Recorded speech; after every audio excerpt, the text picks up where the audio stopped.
यह class 10th है, subject math, chapter 6 triangles. क्या है? ट्रायंगल्स यानी त्रिभुज। ज्योमेट्री यानी ज्यामिति, इसमें पढ़ने का है ज्योमेट्री। अब इसका परिचय यानी इंट्रोडक्शन।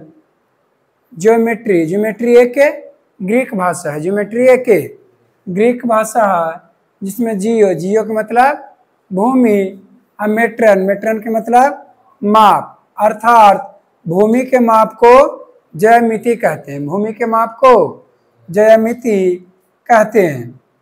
अगला पॉइंट है संस्कृत का दो मूल शब्द है। संस्कृत का दो मूल शब्द है जिसमें जय, जय के मतलब पृथ्वी, जय के मतलब पृथ्वी, अमिति के मतलब माप, अर्थात पृथ्वी के माप को ज्यामिति कहते हैं।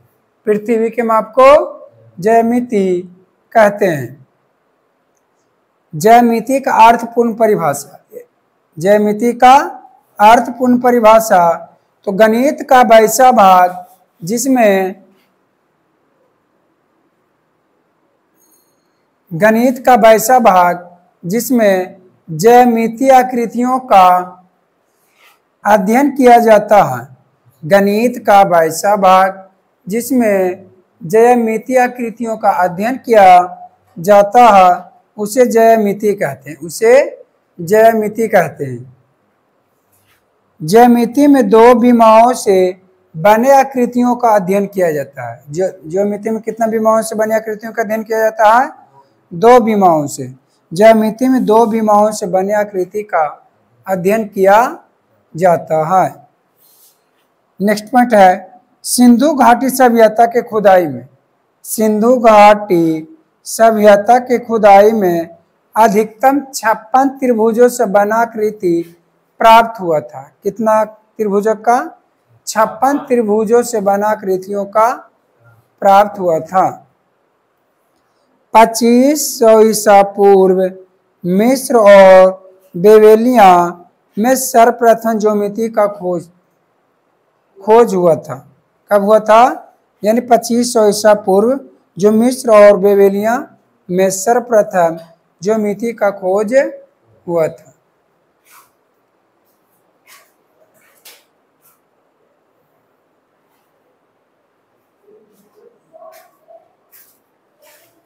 अगला पॉइंट यानी 300 ईसा पूर्व ज्योमिति का अर्थपूर्ण खोज यूनान का ग्रीक गणितज्ञ 300 ईसा पूर्व ज्योमिति का अर्थपूर्ण खोज यूनान का ग्रीक गणितज्ञ यूक्लिड ने किया था। किसने किए थे? यूक्लिड ने किया था। उन्होंने ज्योमिति कथन को तर्क द्वारा साबित किया था। इन्होंने ज्योमिति कथन को तर्क द्वारा साबित किया था, इसलिए ज्योमिति का जनक यूक्लिड को कहा जाता है। ज्योमिति का जनक किन्हें कहा जाता है? यूक्लिड को। किन्हें कहा जाता है? यूक्लिड को। यूक्लिड ने ज्योमितीय कथन को 13 खंडों में बांटा गया था। यानी यूक्लिड ने ज्योमितीय कथन को 13 खंडों में बांटा गया था। 13 खंड जिस पुस्तक में जमा किया गया है, यानी 13 खंड को जिस पुस्तक में लिखा गया है, जमा किया गया है, उस पुस्तक का नाम द एलिमेंट्स रखा गया। क्या रखा गया? The elements. अब है ज्योमिति के विकास निम्नलिखित गणितज्ञ ने योगदान दिया जो इस प्रकार है। यानी ज्योमिति का कथन जिस वैज्ञानिक ने दिया उसका योगदान, यानी किस वैज्ञानिक ने किसके बारे में बताए थे। तो पहला पॉइंट है 600 ईसा पूर्व थेल्स ने 600 ईसा पूर्व थेल्स ने समरूप त्रिभुज का खोज किया था जो मिल्टस नामक का व्यापारी था। यानी 600 ईसा पूर्व समरूप त्रिभुज का खोज किए थे। जो किसने किए थे? जो मिल्टस नामक का व्यापारी था। अगला पॉइंट है दूसरा 580 ईसा पूर्व पाइथागोरस समकोण, पाइथागोरस समकोण त्रिभुज के भुजाओं को बीच संबंध प्राप्त किया था। यानी पाइथागोरस जी ने समकोण त्रिभुज के बीच संबंध प्राप्त किए थे। यानी देखो ए बी सी एक समकोण त्रिभुज है जिसमें कोण बी के मान 90 डिग्री, और देखो ये लंब, एक कर्ण और ये आधार। तो पाइथागोरस ने साबित किए हैं कर्ण स्क्वायर बराबर लंब के स्क्वायर प्लस आधार के स्क्वायर, यानी कर्ण स्क्वायर बराबर लंब के स्क्वायर प्लस आधार के स्क्वायर। ये किसने लिखे थे? पाइथागोरस ने। तीसरा पॉइंट है 114 ईस्वी में भास्कर ने पाइथागोरस प्रमेय को साबित किया था। यानी 114 ईस्वी में भास्कर ने पाइथागोरस प्रमेय को साबित किया था। नेक्स्ट पॉइंट है चौथा 476 ईस्वी में भारतीय गणित का जनक, यानी 476 ईस्वी में भारतीय गणित का जनक आर्यभट्ट ने समद्विबाहु त्रिभुज का क्षेत्रफल, समद्विबाहु त्रिभुज का क्षेत्रफल निकाला था तथा गोला और पिरामिड का आयतन निकाला था। यानी समद्विबाहु त्रिभुज का भी क्षेत्रफल निकाले थे और गोला और पिरामिड का भी आयतन निकाले थे। 558 पॉइंट है 598 ईस्वी में ब्रह्मगुप्त ने चक्रीय चतुर्भुज का क्षेत्रफल निकाला था। चक्रीय चतुर्भुज का क्षेत्रफल निकाला था। 800 ईसा पूर्व सुलभा ग्रंथ में ज्योमिति का वर्णन किया गया था। यानी कितना साल? 800 ईसा पूर्व सुलभा ग्रंथ में ज्योमिति का वर्णन किया गया था।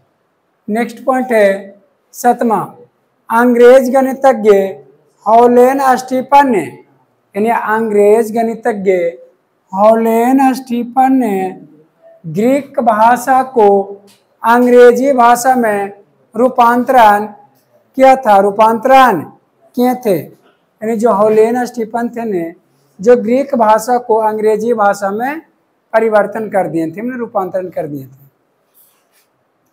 अब अगला है यूक्लिड ने ज्योमितीय कथन को 4 तरह से प्रस्तुत किया था। यानी यूक्लिड जी थे जो ज्योमितीय कथन को 4 तरह से प्रस्तुत किए थे। पहला अभिगृहित या स्वयंसिद्ध, प्रमेय, उपप्रमेय, निर्मेय या हिसाब। तो देखो अभिगृहित या स्वयंसिद्ध या अपन मान्यता, तो वैसा ज्योमितीय कथन जो स्वयं सिद्ध होता है, वैसा ज्योमितीय कथन जो स्वयं सिद्ध होता है उसे अभिगृहित कहते हैं, उसे अभिगृहित कहते हैं। अगला पॉइंट है प्रमेय यानी थ्योरम, प्रमेय यानी थ्योरम। तो वैसा ज्योमितीय कथन जो अभिगृहित द्वारा साबित होता है, जो अभिगृहित द्वारा साबित होता है उसे प्रमेय कहते हैं, उसे प्रमेय कहते हैं। नेक्स्ट पॉइंट है उपप्रमेय, उपप्रमेय। तो वैसा ज्योमितीय कथन जो अभिगृहित प्रमेय द्वारा साबित होता है उसे उपप्रमेय कहते हैं। यानी अभिगृहित और प्रमेय द्वारा साबित होता है उसे क्या कहेंगे? उपप्रमेय। अगला पॉइंट है निर्मेय या हिसाब, निर्मेय या हिसाब। तो वैसा ज्योमितीय कथन जो अभिगृहित, प्रमेय और उपप्रमेय तीनों द्वारा साबित होता है या साबित किया जाता है उसे निर्मेय या हिसाब कहते हैं। यूक्लिड ने 4 कथाएं दिए हैं। पहला अभिगृहित या स्वयंसिद्ध, प्रमेय, उपप्रमेय, निर्मेय या हिसाब। तो इसमें क्या था? अभिगृहित में वैसा ज्योमितीय कथन जो स्वयंसिद्ध होता है उसे क्या कहते हैं? अभिगृहित या स्वयंसिद्ध।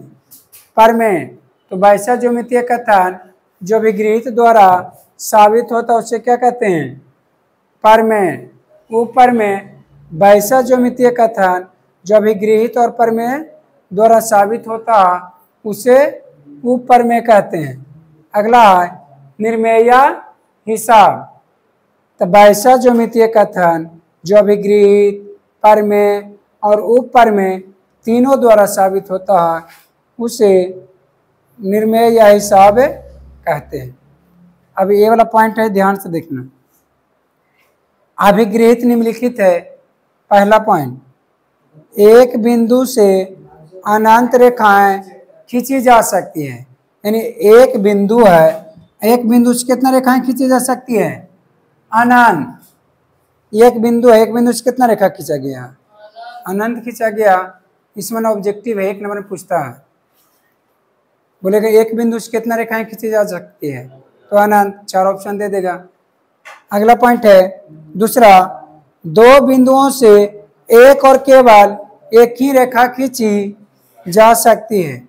देखो ये दो बिंदु से एक और केवल एक ही रेखा खींची जा सकती है। जैसे ए और बी दो बिंदु है, इससे कितना रेखा गुजरा गया? एक। यानी दो बिंदु से कितना रेखा? एक रेखा। अगला पॉइंट है तीसरा, एक रेखा पर अनंत बिंदु होते हैं। यानी एक रेखा पर कितना बिंदु होते हैं? अनंत। जैसे एल रेखा पर ए बी सी कोई बिंदु है तो इसमें कितना होता है? यानी एक रेखा पर अनंत बिंदु होते हैं। एक बार फिर से इसको, एक बिंदु से कितना रेखाएं खींची जा सकती है? अनंत। फिर है दूसरा पॉइंट, दो बिंदु से कितना रेखाएं खींची जा सकती है? एक रेखा। तीसरा पॉइंट है, एक रेखा पर कितना बिंदु होते हैं? अनंत। अभिगृहित, प्ले फेयर का अभिगृहित, यदि एल कोई रेखा उसके ताल में पी कोई बिंदु जो उस रेखा पर स्थित नहीं हो तो उस बिंदु से उस रेखा के समांतर एक और केवल एक ही रेखा खींची जा सकती है। एक और केवल एक ही रेखा खींची जा सकती है। अगला पॉइंट है पांचवा, सरल रैखिक युग्म के अभिगृहित से। सरल रैखिक युग्म के अभिगृहित से, तो यदि किसी सरल रेखा पर कोई किरण आधारित हो तो इससे बने आसन कोणों का योग 180 डिग्री होता है। कितना डिग्री होता है? 180 डिग्री। अब ए बी कोई एक सरल रेखा है, ए बी एक सरल रेखा है और ओसी इस पर कोई किरण आधारित है। ओसी कोई किरण आधारित है जिससे बनेगा कि कितना डिग्री कोण बन जाएगा? 180 डिग्री का। तो ये यदि ए बी एक सरल रेखा है तो ए ओ सी प्लस बी ओ सी बराबर 180 डिग्री। 180 डिग्री सरल रैखिक युग्म के अभिगृहित से। तो सरल रैखिक युग्म का अभिगृहित कितना होता है? 180 डिग्री। एक बार फिर से देख लो, यदि किसी सरल रेखा पर कोई किरण आधारित है तो इससे बाने आसन कोणों का योग 180 डिग्री होता है। कितना डिग्री? 180 डिग्री।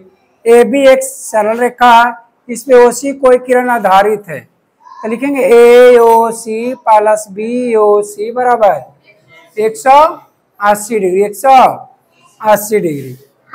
नोट में, जब दो कोणों में एक भुजा उभयनिष्ठ है तो उसे आसन कोण कहते हैं। जब दो कोणों में से एक कोण उभयनिष्ठ है तो उसे क्या कहेंगे? आसन कोण। जैसे देखो ना, ये हो रहा है, देखो ए ओ सी प्लस बी ओ सी, यानी वो दोनों में उभयनिष्ठ है। उभयनिष्ठ का मतलब मिलना। देखो यहाँ पे ए ओ इसमें भी है, ओ इसमें भी है, उसको क्या बोलते हैं? आसन कोण। क्या बोलते हैं? आसन कोण। ए ओ सी प्लस बी ओ सी, यानी एक कोण मिल रहा उसको कौन सा कोण बोलेंगे? आसन कोण। अब चलेंगे छठा पॉइंट, सरल रैखिक युग्म के अभिगृहित का विलोम। सरल रैखिक युग्म के अभिगृहित का विलोम।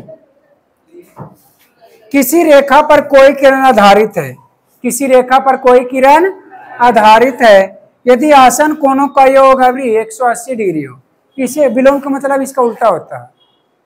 या किसी रेखा पर कोई किरण आधारित है, यदि आसन कोणों का योग 180 डिग्री हो तो वह एक सरल रेखा होती है। तो वह एक सरल रेखा होती है यदि एक रेखा उस पर रोशनी किरण आधारित है। यदि एक रेखा उस पर रोशनी किरण आधारित है। अच्छा देखो, यदि AOC प्लस BO C बराबर 180 डिग्री। अब जिसका 180 डिग्री होगा वो क्या होता है? सरल रेखा। क्या होता है? यानी AOC plus BOC, AOC plus BOC बराबर 180 डिग्री। अभी क्या बन गया? AB एक सरल रेखा। लिखें तो AB एक सरल रेखा होगी, AB एक सरल रेखा होगी।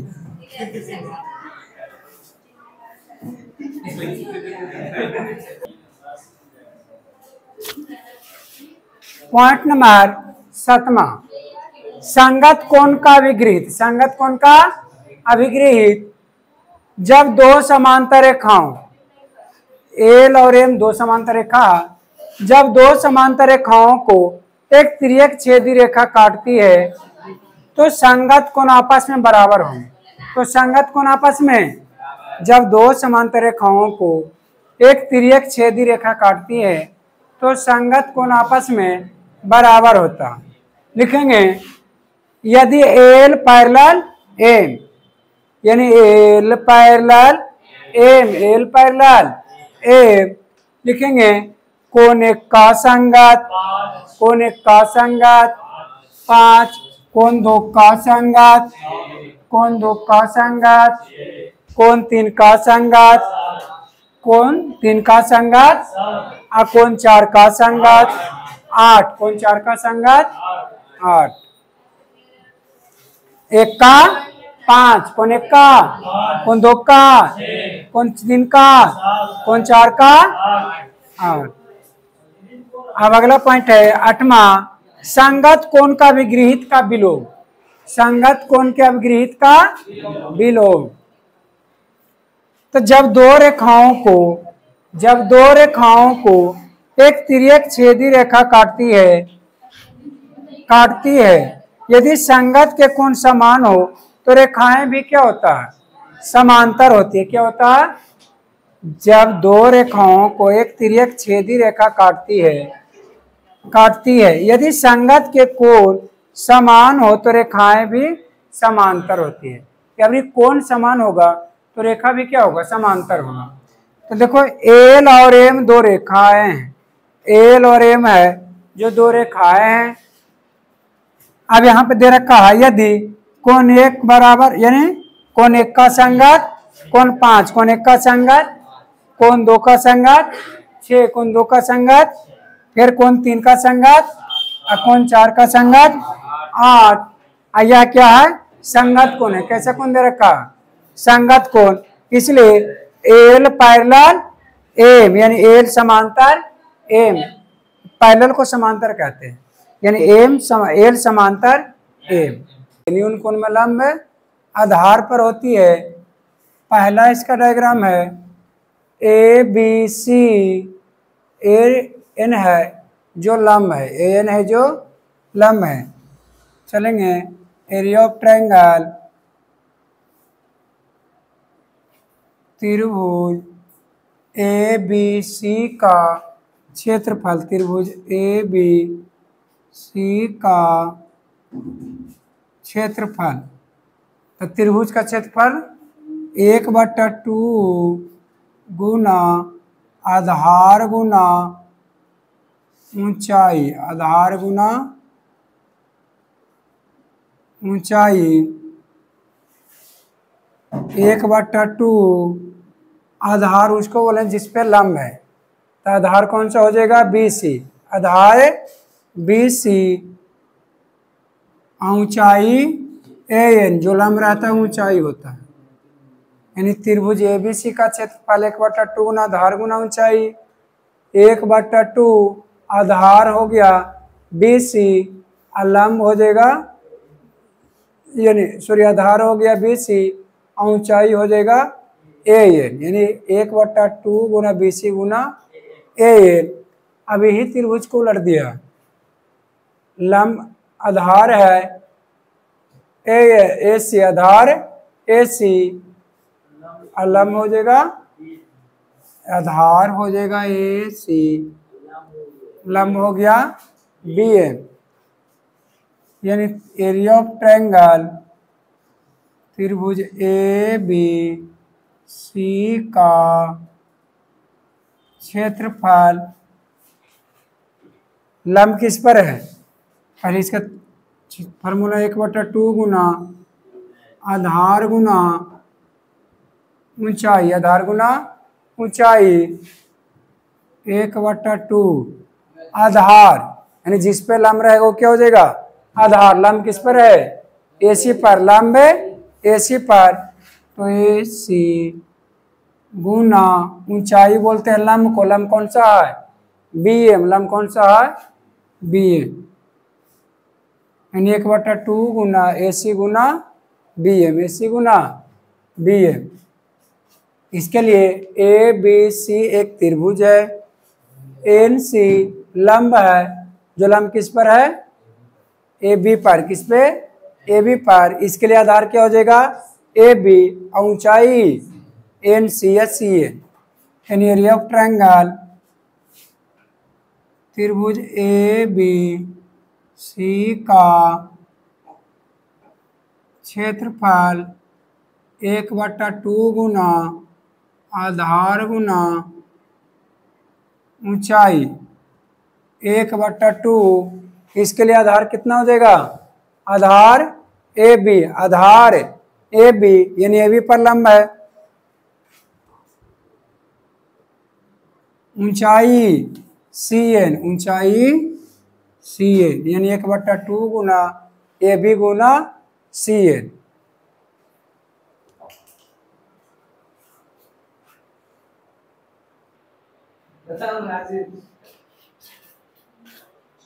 अधिक कोण त्रिभुज में लंब आधार के बढ़ाए भाग पर होती है, यानी अधिक कोण त्रिभुज में लंब आधार के बढ़ाए भाग पर होती है। अब देखो ABC एक त्रिभुज है, ABC एक त्रिभुज है, BC को बढ़ाया गया है, BC को बढ़ाया गया है। अब बढ़ाते हुए यहाँ पे 90 डिग्री का कोण बना है, AD क्या हो जाएगा लंब, ABD क्या है लंब, लंब किस पर है BC पर, क्योंकि BC को बढ़ाया। अब इसलिए एरिया ऑफ ट्रायंगल त्रिभुज ABC का क्षेत्रफल 1/2 गुना आधार गुना ऊंचाई, यानी 1/2 गुना आधार गुना ऊंचाई 1/2, इसके लिए आधार कितना है, तो बढ़ाए हुए भाग को क्या कहते हैं आधार, यानी जिस पर लंब है, लंब किस पर है BC पर, लंब किस पर है BC पर, आधार हो जाएगा BC और लंब कौन सा है AD, लंब कौन सा है AD, यानी 1/2 गुना BC Guna AD, BC Guna AD।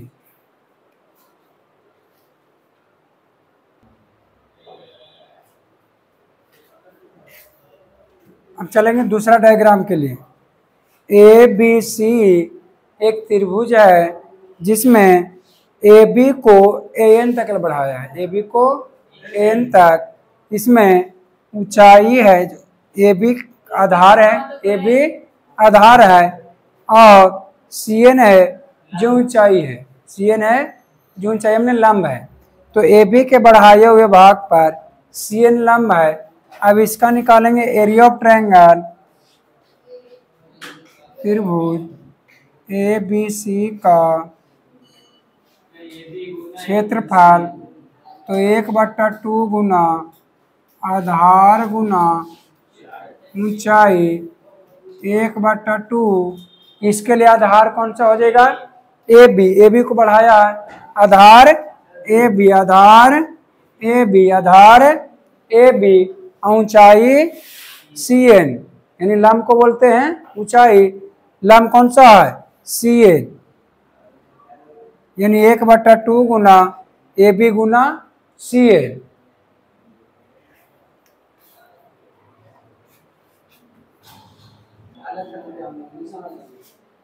Point number 3, A B C एक त्रिभुज है जिसमें बी सी को बढ़ाया गया है और ए एन क्या है? लंब है। ए एन क्या है? लंब है। तो लिखेंगे एरिया ऑफ ट्रायंगल त्रिभुज ए बी सी का क्षेत्रफल, तो त्रिभुज का क्षेत्रफल 1/2 गुना आधार गुना ऊंचाई, एरिया ऑफ ट्रायंगल त्रिभुज ए बी सी का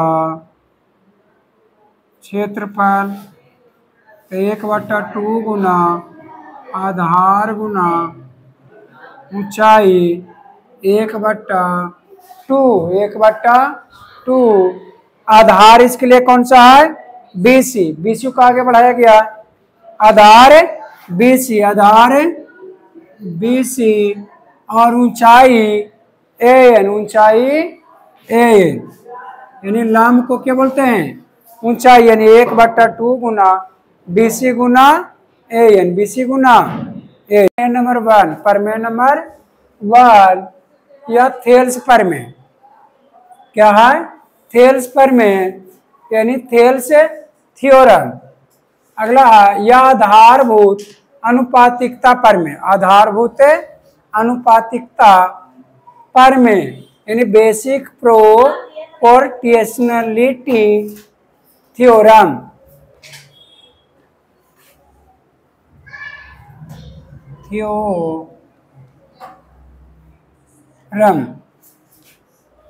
पहला पॉइंट इसमें है साधारण प्रतिज्ञा। क्या है? साधारण प्रतिज्ञा। किसी त्रिभुज में एक भुजा के समांतर खींची गई, किसी त्रिभुज में एक भुजा के समांतर खींची गई रेखा अन्य दो भुजाओं को जिन दो बिंदुओं पर प्रतिच्छेद करती है, तो वह बिंदु उन भुजाओं को समान अनुपात में बांटती है, उन भुजाओं को समान अनुपात में बांटती है। ए बी तथा ए सी को क्रमशः डी और ई पर प्रतिच्छेद करती है, डी और ई पर प्रतिच्छेद करती है। दिया है D E parallel B C, यानी बी सी के समांतर क्या है? D E. फिर से एक बार साधारण प्रतिज्ञा। किसी त्रिभुज में एक भुजा के समांतर खींची गई रेखा अन्य दो भुजाओं को जिन दो बिंदुओं पर प्रतिच्छेद करती है, तो वह बिंदु उन भुजाओं को समान अनुपात में बांटती है, उन भुजाओं को समान अनुपात में बांटती है। ए बी तथा ए सी को क्रमशः डी और ई पर प्रतिच्छेद करती है। दिया है D E parallel B C. अब चलेंगे विशेष प्रतिज्ञा। विशेष प्रतिज्ञा तो माना कि ए बी सी एक त्रिभुज है, ए बी सी एक त्रिभुज है जिसमें रेखा एल बी सी के समांतर है। माना कि ए बी सी एक त्रिभुज है जिसमें रेखा एल बी सी के समांतर है। जब भुजाएं ए बी तथा ए सी को क्रमशः डी और ई पर प्रतिच्छेद करता है यानी करती है, प्रतिच्छेद करती है।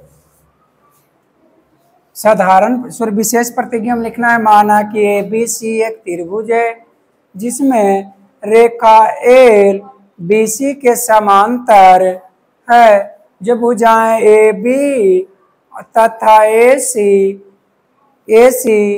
क्रमशः D और E पर प्रतिच्छेद करती है। साबित करना है कि AD बट्टा DB बराबर AE बट्टा EC, यानी साबित क्या करना है, AD बट्टा DB बराबर AE बट्टा EC। अब रचना है DM लंब AC पर, DM लंब AC पर और EN लंब AB पर, EN लंब AB पर। रचना में क्या है, DM लंब किस पे है, AC पर, EN लंब AB पर।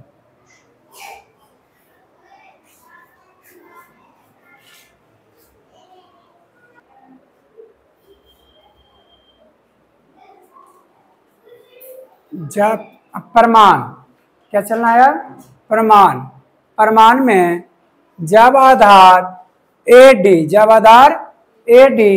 तो ऊंचाई EL,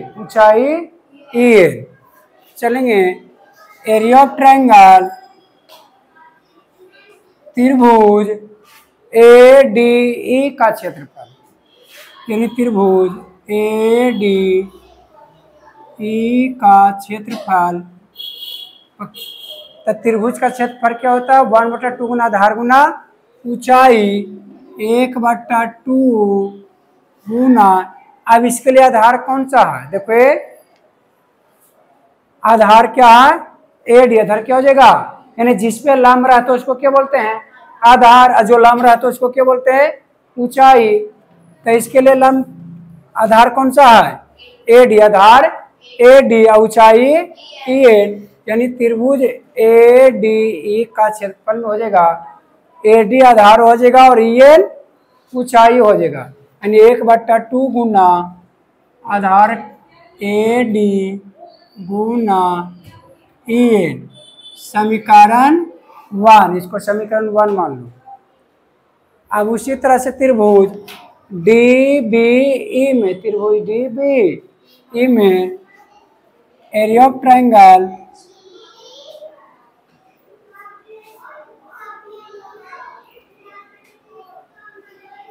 DBE का, एरिया ऑफ ट्रायंगल DBE का क्षेत्रफल 1/2 गुना आधार गुना ऊंचाई 1/2, और इसके लिए आधार क्या हो जाएगा, DB। क्या हो जाएगा, आधार DB, आधार DB और ऊंचाई EN, ऊंचाई EN। DB गुना EN। समीकरण 2 एरिया ऑफ ट्रायंगल ADE का क्षेत्रफल 1/2 गुना, यानी आधार गुना ऊंचाई आधार AD गुना EN। समीकरण 1। फिर एरिया ऑफ ट्रायंगल DEE का क्षेत्रफल 1/2 गुना आधार गुना ऊंचाई, इसके लिए आधार DB और ऊंचाई EN। समीकरण 2। अब लिखेंगे समीकरण 1/2, यानी समीकरण 1 में समीकरण 2 से डिवाइड कर देंगे। तो LHS को एक साइड, LHS को LHS साइड, RHS को RHS के साइड। तो LHS में है एरिया ऑफ ट्रायंगल त्रिभुज ADE बराबर 1/2 गुना AD गुना EN बट्टा, फिर एरिया ऑफ ट्रायंगल त्रिभुज DBE बराबर 1/2 गुना DB गुना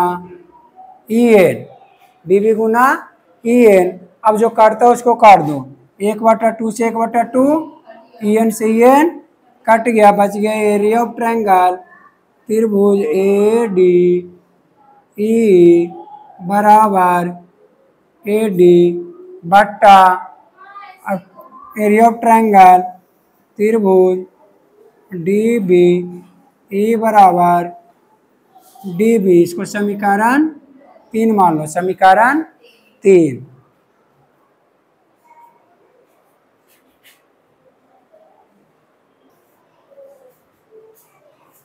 जब आधार ए तो ऊंचाई DM हो जाएगा, ऊंचाई जब आधार ए तो ऊंचाई DM, ऊंचाई DM। अब चलेंगे एरिया ऑफ ट्रायंगल AED का क्षेत्रफल, यानी एरिया ऑफ ट्रायंगल ADE बराबर 1/2 गुना। अब इसके लिए आधार कौन सा हो जाएगा? ए आधार, ऊंचाई DM, आधार ए आधार, यानी जिस पे लंब रहता है उसको क्या बोलते हैं? आधार। और जो लंब रहता है उसको बोलते हैं ऊंचाई। तो लंब किस पर है? ए पर, आधार क्या हो जाएगा? ए आधार, ऊंचाई DM, यानी 1/2 गुना ए गुना DM। समीकरण 4, समीकरण 4। अब एरिया ऑफ ट्रायंगल त्रिभुज DEC का, एरिया ऑफ ट्रायंगल DEC बराबर 1/2 गुना आधार। इसके लिए आधार क्या हो जाएगा? EC, आधार EC, और ऊंचाई DM, ऊंचाई, यानी EC गुना DM। समीकरण 5, यानी एरिया ऑफ ट्रायंगल DE का तो 1/2 गुना आधार गुना ऊंचाई, आधार गुना ऊंचाई। समीकरण 5। अब समीकरण 4 तथा 5 से, यानी समीकरण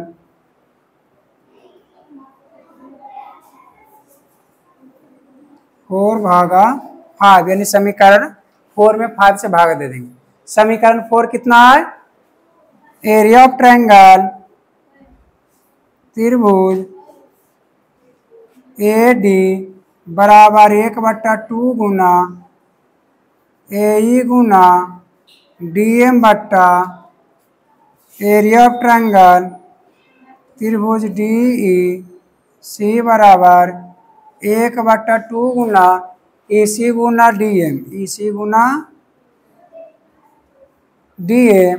अब जो कट रहा है उसको काट दो, 1/2 से 1/2, DM से DM कट गया, बच गया एरिया ऑफ ट्रायंगल त्रिभुज ADE बराबर AE बट्टा एरिया ऑफ ट्रायंगल त्रिभुज DEC बट्टा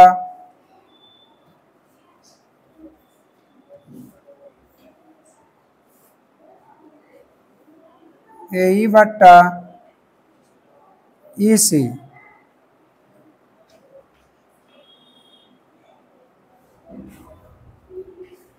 यानी एरिया ऑफ ट्रायंगल ADE बराबर AE बट्टा एरिया ऑफ ट्रायंगल DEC बराबर AE बट्टा EC। समीकरण इसको मान लो 6, समीकरण 6।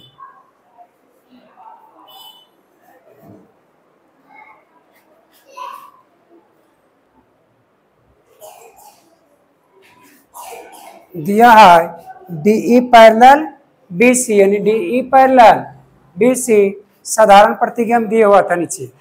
अगला त्रिभुज BDE और त्रिभुज BDE और त्रिभुज DEC एक ही आधार DE पर स्थित है, एक ही आधार DE पर स्थित है। इसलिए हम जानते हैं कि एक ही आधार पर समांतर रेखाओं के बीच बने दो समांतर रेखाओं के बीच बने दो त्रिभुजों का क्षेत्रफल बराबर होता है। हम जानते हैं कि एक ही आधार पर समांतर रेखाओं के बीच बने दो समांतर रेखाओं के बीच बने दो त्रिभुजों का क्षेत्रफल भी क्या होता है? बराबर होता है। इसलिए एरिया ऑफ ट्रायंगल यानी बी डी ई बराबर area of triangle D E C दोनों आपस में क्या हो जाएगा? बराबर। जब आधार बराबर तो क्षेत्रफल भी क्या होता है? बराबर। अब देखो यहाँ पे समीकरण 6 में डी सी की जगह हमको बी डी ई रखना है, तो लिखेंगे त्रिभुज यानी एरिया ऑफ ट्रायंगल त्रिभुज डी सी का मान समीकरण 6 में रखने पर या देने पर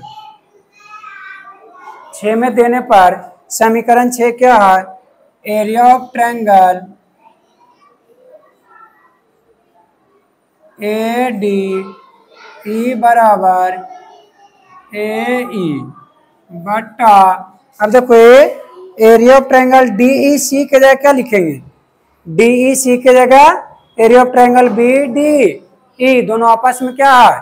बराबर। यानी बी डी ई बराबर डी ई सी या डी ई सी बराबर बी डी ई। तो इसलिए area of triangle B D E बराबर ई सी समीकरण 7 यानी डी ई सी की जगह क्या लिख दिए? बी डी ई बराबर ए ई बट्टा ई सी समीकरण 7। अब देखो ये कौन सा समीकरण से हमको साबित हो रहा है?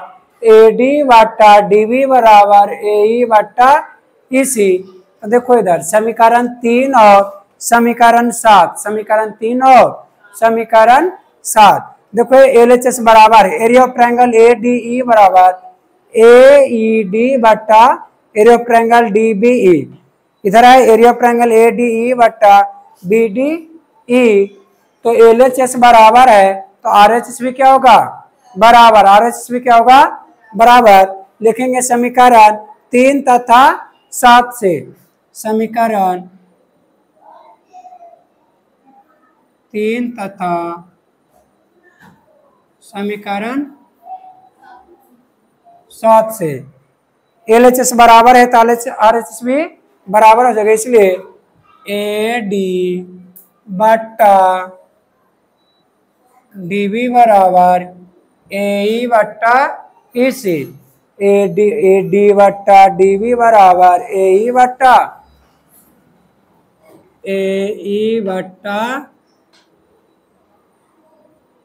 ई सी प्रूव्ड। यही तो साबित करने का था।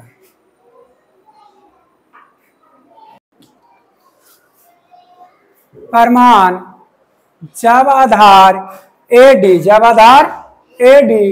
तो ऊंचाई ई एन। अब area of triangle A D ई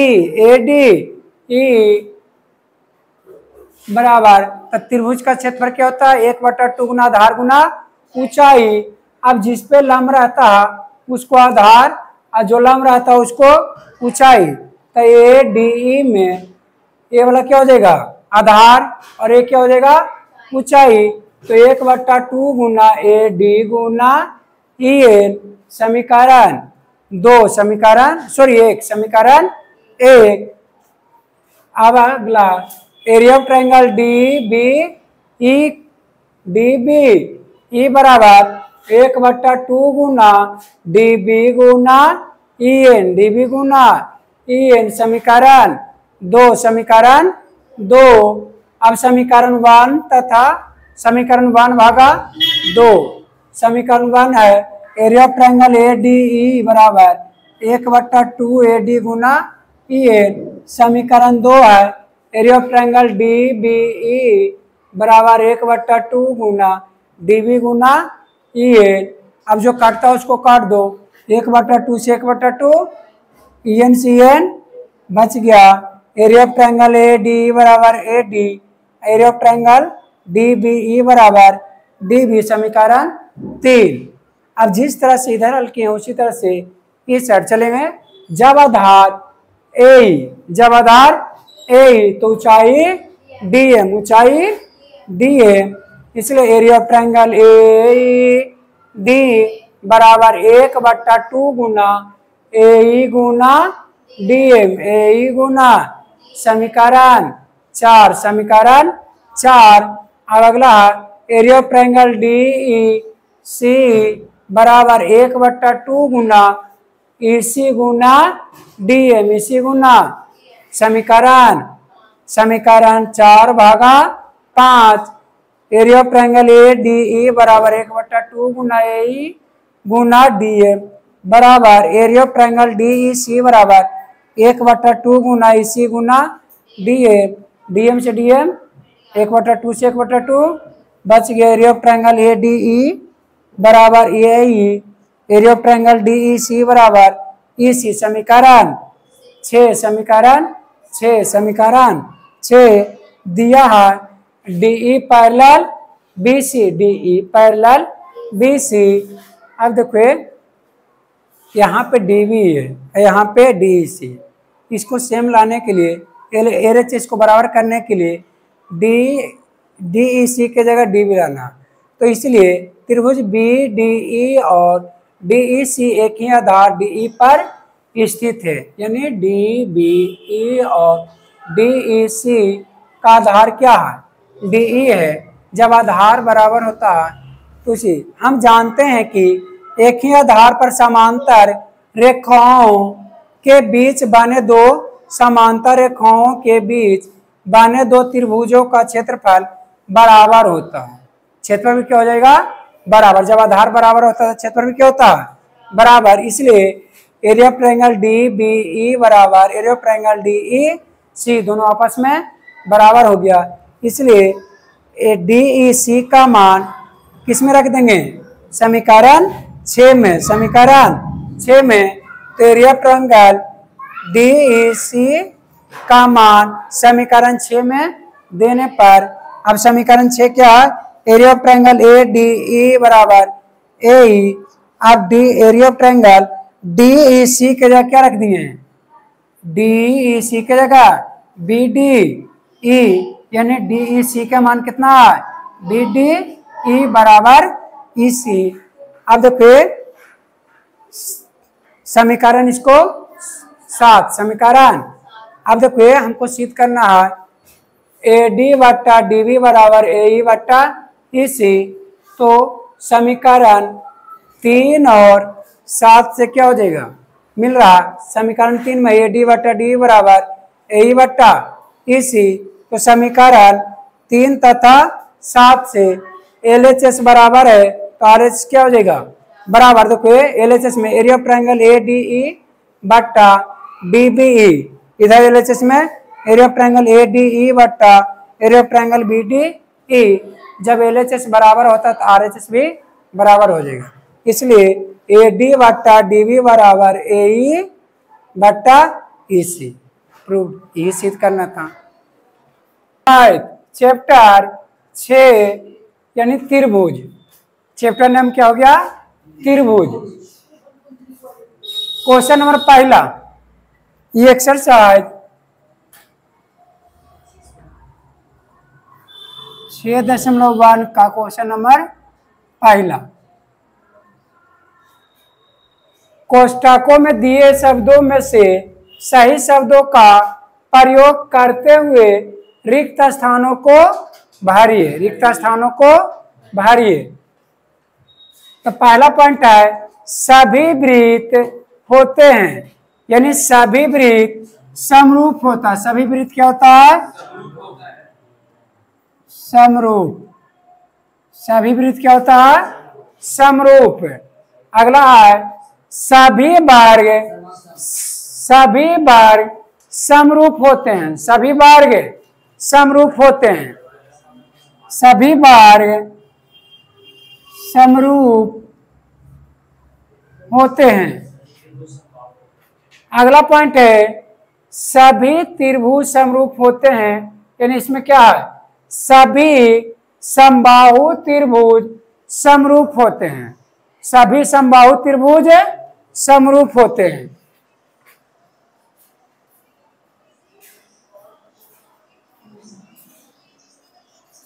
सभी समबाहु त्रिभुज समरूप होते हैं। अगला है चौथा पॉइंट, भुजाओं की समान संख्या वाले दो बहुभुज समरूप होते हैं यदि, इसका पहला पॉइंट, यदि उनके संगत कोण बराबर है। यदि उनके संगत कोण बराबर है, यदि संगत कोण बराबर हो तथा, यहां पे दूसरा पॉइंट दे दो, दूसरा काम, तथा उनकी संगत भुजाएं समानुपाती हो, तथा उनकी संगत भुजाएं समानुपाती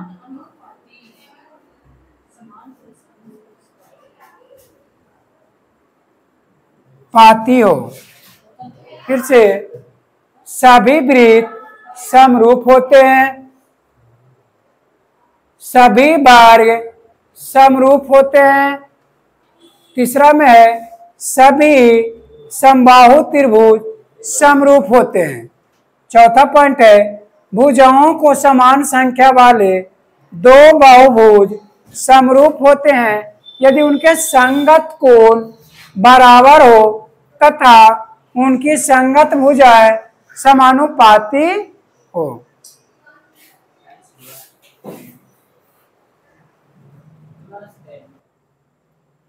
क्वेश्चन नंबर 2, निम्नलिखित युग्मों को दो भिन्न भिन्न उदाहरण दे।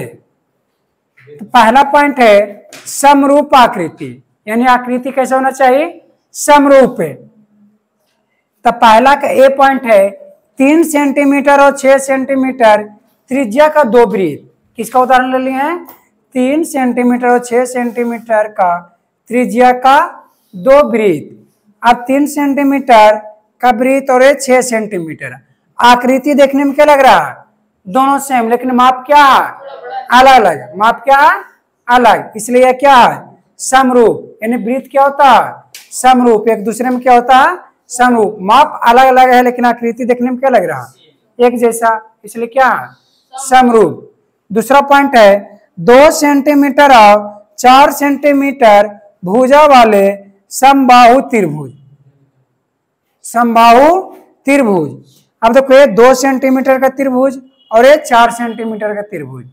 समबाहु, जिसके तीनों भुजा आपस में बराबर, उसे समबाहु कहते हैं। इसका 2, 2, तीनों, यानी तीनों भुजा 2-2 सेंटीमीटर का है, तीनों भुजा 4-4 सेंटीमीटर का है। आकृति देखने में क्या लग रहा है, एक जैसा। आकृति देखने में क्या लग रहा है, लेकिन माप क्या है, अलग, इसलिए क्या है, ये समरूप। क्या हो जाएगा, समरूप। आकृति देखने में दोनों सेम है इसलिए समरूप है। पॉइंट नंबर दूसरा का दूसरा पॉइंट है ऐसी आकृति जो समरूप नहीं है। ऐसी आकृति जो समरूप नहीं है, तो पहला ए में है 3 सेंटीमीटर त्रिज्या, हल करके 3 सेंटीमीटर त्रिज्या का वृत्त और 3 सेंटीमीटर भुजा का समबाहु त्रिभुज। यानी तो ऐसा आकृति लेना जो दोनों आपस में एक जैसा ना दिखे, उसको क्या बोलते हैं, असमरूप। यानी समरूप है तो एक वृत्त का ले लिया, एक समबाहु त्रिभुज का, दोनों एक जैसा देखने में आकृति लग रहा है नहीं, इसलिए क्या, समरूप नहीं है। दूसरा में है 2 सेंटीमीटर भुजा का समबाहु त्रिभुज तथा 5 सेंटीमीटर भुजा का वर्ग। 5 सेंटीमीटर भुजा का वर्ग।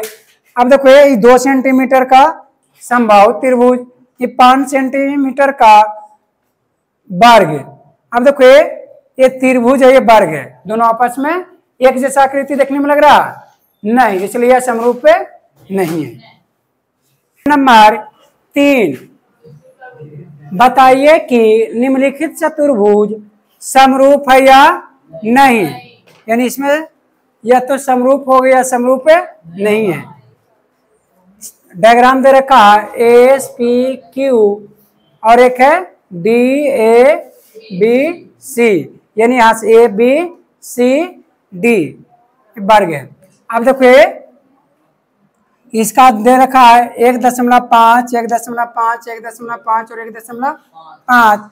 इसमें है 3 सेंटीमीटर 3 सेंटीमीटर 3, यानी चारों भुजा क्या है बराबर। इसमें भी चारों भुजा क्या है बराबर है। इसमें पी क्यू आर एस, इसमें ए बी सी डी। अब देखो दोनों हाँ, अब इसको पहले लिखेंगे एस पी। चलो पहले यहां से चलते हैं पी क्यू से, पी क्यू बट्टा ए बी, पी क्यू बट्टा पी क्यू के मान कितना 1.5 सेंटीमीटर, 1.5 सेंटीमीटर। ए बी का मान कितना 3 सेंटीमीटर से सेंटीमीटर। अब यहाँ पे 1.5 बट्टा 3 दशमलव है तो 1, दशमलव के बाद क्या है तो क्या सुना एगो। अब 15 बट्टा 3 गुना 10 कितना देगा 30, 15 दूना 30, 1 बट्टा, इसको समीकरण 1 मान लो, समीकरण 1, समीकरण। उसी तरह से अब लिखेंगे क्यू आर बट्टा क्यू आर बट्टा क्यू आर बट्टा बी सी। क्यू आर के मान कितना 1.5 और बीसी के मान कितना 3 सेंटीमीटर, सेंटीमीटर से सेंटीमीटर 1.5 बट्टा 3, दशमलव यहाँ से हटेगा तो कितना बचेगा 1 आ जाएगा। दशमलव के बाद क्या है 1 अंक तक के सुना एगो, यानी 15 बट्टा 30, 15 बट्टा 15 दूना, यानी 1 बट्टा समीकरण 2, समीकरण 2। अगला पॉइंट है आर एस बट्टा सी डी, आर एस बट्टा आर एस के मान कितना 1.5 बट्टा सी डी का मान कितना 3 सेंटीमीटर, सेंटीमीटर से सेंटीमीटर कट गया 1.5 बट्टा 3, दशमलव हटेगा 1 शून्य बढ़ जाएगा 15 बट्टा 30, 15 दूना, यानी 1 बट्टा समीकरण 3, समीकरण 3। अगला पॉइंट है एस पी बट्टा डी ए, एस पी बट्टा डी ए, एस पी बट्टा डी ए। एस पी का मान कितना 1.5, 1.5 बट्टा 3 सेंटीमीटर, सेंटीमीटर से सेंटीमीटर बचेगा 1.5 बट्टा 3, दशमलव हटेगा 1, दशमलव के बाद 1 अंक 1 शून्य, यानी आ जाएगा 15 बट्टा 30, 15 दूना 1 बट्टा समीकरण 4, समीकरण 4। सौरभ अब लिखेंगे समीकरण 1, 2, 3 तथा 4 से। अब देखो समीकरण 1, 2, 3 1/2 1/2 1/2 1/2 बराबर है, इसलिए लिख सकते हैं पी क्यू बट्टा ए बी बराबर क्यू आर बट्टा बी सी आर एस बट्टा सी डी और एस पी बट्टा डी ए, यानी चारों भुज आपस में क्या है बराबर है।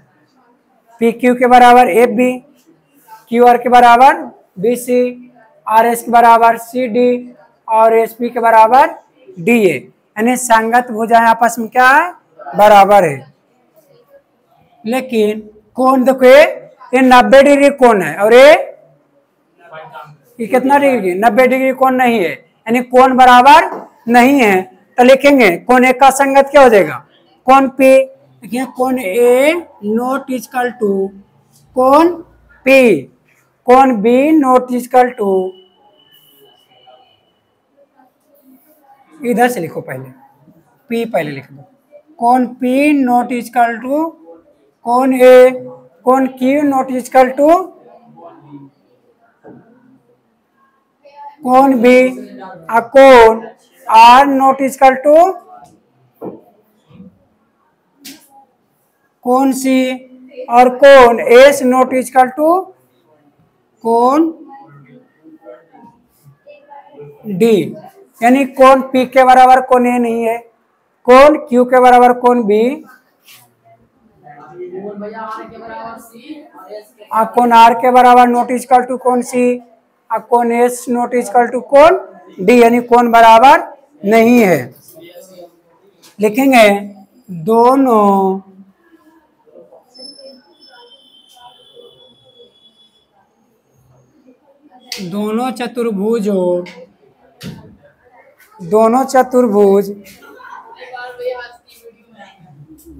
चतुर्भुज के संगत भुजाएं बराबर है,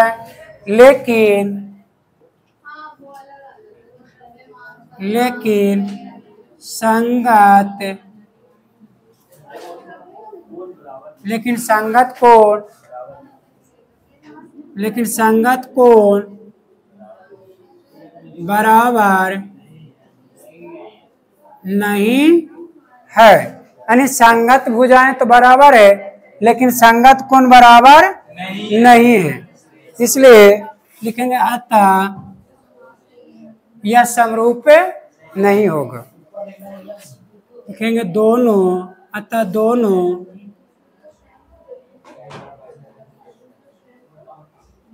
चतुर्भुजों समरूप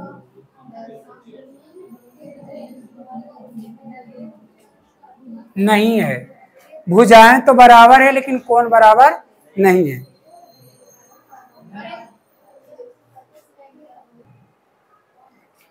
दोनों चतुर्भुज, यहाँ पे भुजों को हटा देना, दोनों चतुर्भुज समरूप नहीं है।